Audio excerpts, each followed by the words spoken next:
सो hi guys, हम लोग NCERT solutions for class 9 social science history chapter 1 the French revolution. हम लोग सारे चैप्टर्स जितने भी NCERT के क्लास 9 के चैप्टर्स है, ये इकोनॉमिक्स हो गया, history, social science, history, economics, geography, सब के हम लोग आंसर्स यहाँ पे डालें, अपने चैनल पे डालेंगे। आप लोग हमारे चैनल को सब्सक्राइब कर दीजिएगा ताकि आप लोगों को हमारा सबसे पहले वीडियो आए आप लोगों के पास। हमारा पहला क्वेश्चन है, ये फ्रेंच रेवोल्यूशन का हो रहा है, हिस्ट्री का चैप्टर 1, उसके सारे सॉल्यूशंस हैं। Describe the circumstances leading to the outbreak of revolutionary protest in France. क्या क्या सर्कमस्टांसेस थे जिसके कारण रेवोल्यूशनरी प्रोटेस्ट हुआ फ्रांस में। Main circumstances leading to the outbreak of revolutionary protest in France are the population of France was also rose 23 million in 1750 to 28 million in 1789।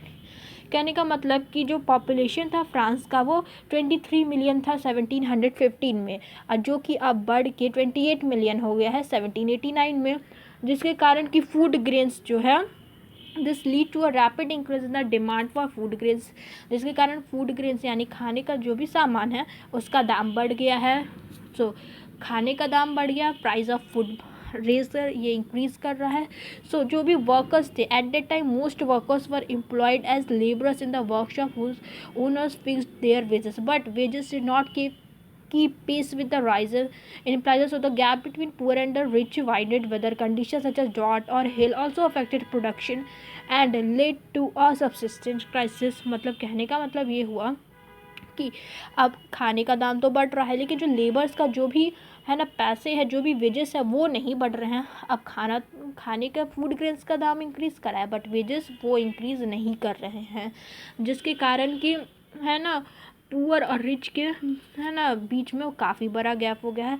और weather conditions भी उस टाइम में बहुत अच्छा नहीं था, कभी ड्रॉट पड़ जाता, कभी हेल, जिसके कारण कि है ना प्रोडक्शन अफेक्टेड हो जाता था और सब्सिस्टेंस क्राइसिस वाली सिचुएशन हो जाती थी। सब्सिस्टेंस क्राइसिस का मतलब आप लोग जानते ही होंगे, जिसमें कि है ना मेनली है ना जो चीज़ हम लोग की नेसेसिटी है वो खतरे में आ जाती है, वो होती है हमारी सब्सिस्टेंस क्राइसिस। जैसे फूड ग्रेन्स हो गया, वाटर हो गया, सारे हम काफ़ी ज़्यादा इंपॉर्टेंट थिंग्स है। अब question number 2, which group of French society benefited from the French revolution. कौन सा ऐसा ग्रुप था फ्रेंच सोसाइटी में जिसको कि है ना इस रेवोल्यूशन से फ़ायदा हुआ, और which groups were forced to relinquish were which section of society would have been disappointed with the outcome of the revolution. कौन कौन से ऐसे सेक्शन थे जिन्हें अपने पार को छोड़ना पड़ा, और कौन कौन से ऐसे भी सेक्शन थे जो कि फ्रेंच रेवोल्यूशन के आउटकम से निराश हुए, यानी कि डिसअपॉइंट हो गए हैं। Answer, merchant, lawyers, peasants, etc., who were categorized into third state were the most benefited from the French Revolution। मतलब मर्चेंट्स हो गए, लॉयर्स हो गए, पीजेंट्स हो गए, ये सारे वो कैटेगरी है थर्ड स्टेट के जिन्हें कि फ्रेंच रेवोल्यूशन से बहुत ज़्यादा फ़ायदा हुआ। तो first and second state people were forced to relinquish power, मतलब कि फर्स्ट स्टेट और सेकेंड स्टेट मतलब कि क्लर्जी और नोबैलिटी को मतलब कि क्लर्जी और नोबैलिटी को अपने पार छोड़ना पड़ा। और जो पीपल जो कि डिसअपॉइंट हुए वो all this people have lost their privileges and were disappointed with the outcome of the revolution. यहाँ पे एक लाइन छूट रहा है कि women also were disappointed with the outcome of the revolution because as the promise of equality before law is not given after the revolution. ये line छूट गया था, हमने बता दिया।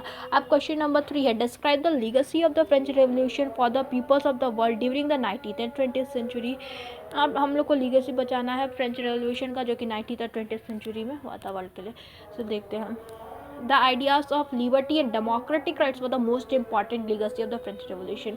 फ्रेंच रेवोल्यूशन का सबसे ज़्यादा इम्पॉर्टेंट लीगेसी था लिबर्टी और डेमोक्रेटिक राइट्स। हम पहले पूरा बोल देते हैं। The ideas of liberty and democratic rights were the most important legacy of the French Revolution। This spread from France to the rest of Europe during the 19th century, where feudal systems were abolished. Colonized people were reworked the idea of freedom from bondage into their movement to create a sovereign state nation। sovereign का मतलब होता है supreme और independent. Tipu Sultan and Raja Ram Mohan Roy are two examples of individuals who responded to the ideas coming from French Revolution. कहने का मतलब ये हुआ कि लिबर्टी और डेमोक्रेटिक राइट्स जो थे लोगों की, वो सबसे ज़्यादा इम्पॉर्टेंट थे फ्रेंच रेवोल्यूशन में।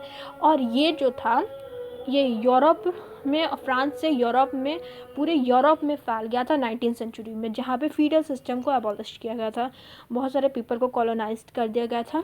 सो उनके लिए भी फ्रीडम मूवमेंट स्टार्ट उन्होंने किया।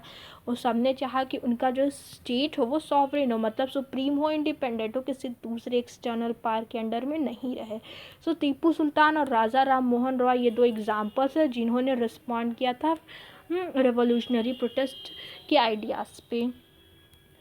अब है question number 4, draw up a list of democratic rights we enjoy today as the origins come to be traced to the French Revolution. So, some of the democratic rights that we enjoy today, whose origins could be traced to the French Revolution. The list of democratic rights are: right to vote, हमें ये French Revolution से मिला, freedom of press, freedom of speech, freedom of expression, freedom, abolition of slavery, right to liberty, ये सारे rights हमें French revolution से मिले। Right to property, right to security, right to education. लेकिन एक बात आप लोग को बता दूँ अपडेट रहने के लिए, जो राइट टू प्रॉपर्टी वाला है ना, ये हमारे कॉन्स्टिट्यूशन ने अभी हटा दिया है। अब ये राइट्स हमें नहीं मिले हैं, किसी को भी राइट टू प्रॉपर्टी नहीं है जब तक कि छोरी गाइस ये आप लोगों में नहीं है। लेकिन ये राइट टू प्रॉपर्टी वाला आप मत लिखिएगा। अब question number 5, would you agree the view of the message of universal rights was best beset with contradictions? Women were disappointed that the Constitution of 1791 reduced them to passive citizens. They demanded the right to vote, to the elected to the assembly, and to hold the political office. Only then they felt would their interests be represented in a new government. Women were ignored in the French Constitution of 1791, which is a major contradiction with the view of message of universal rights. ये इसका answer हो गया। अब question number 6 last है, how would you explain rise of Napoleon? आप कैसे explain करेंगे कि नेपोलियन कैसे आया, कैसे वो सत्ता में आया, कैसे किया? सो इसका आंसर है in 1804 Napoleon Bonaparte crowned himself the emperor of the France. याद रखिएगा 1804 में नेपोलियन बोनापार्ट ने अपने आप को फ्रांस का राजा बना लिया था। He set out to conquer neighboring European countries, disposing dynastic and creating kingdoms were the placed members of his family. Napoleon saw his role as a modernizer of Europe. He introduced many laws such as the protection of private property, uniform system of weights, and measures provided by the decimal system. Initially, many saw Napoleon as the liberator who would bring freedom for the people. सो इस तरीके से Napoleon जो है वो राइज किया था। But soon Napoleonic armies came to be viewed the everyone in the invading force and the finally defeated in Waterloo. ये लाइन्स आप मत लिखिएगा, आपको सिर्फ यहाँ से यहाँ तक लिखना है आपको। मतलब कि in 1804 Napoleon Bonaparte crowded himself the empire of the France and he set out of conqueror he set out of conqueror neighboring European countries, disposing dynastic and creating kingdoms for placed members of his family. Napoleon saw his role as the modernizer of Europe. He introduced many laws such as the protection of private property,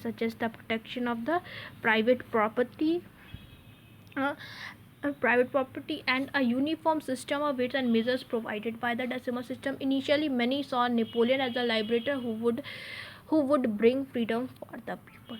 So guys, आप लोगों को हमारी video अच्छी लगी हो तो video को हमारे चैनल को सब्सक्राइब कर लीजिएगा। आपको सारी NCERT सॉल्यूशंस हमारे चैनल पे मिल जाएंगे और डेली अपलोड होगा गाइस।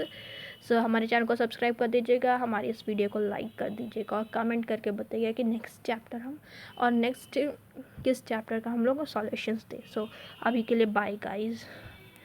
हाँ, लाइक कर दीजिएगा हमारी वीडियो को। So thank you guys.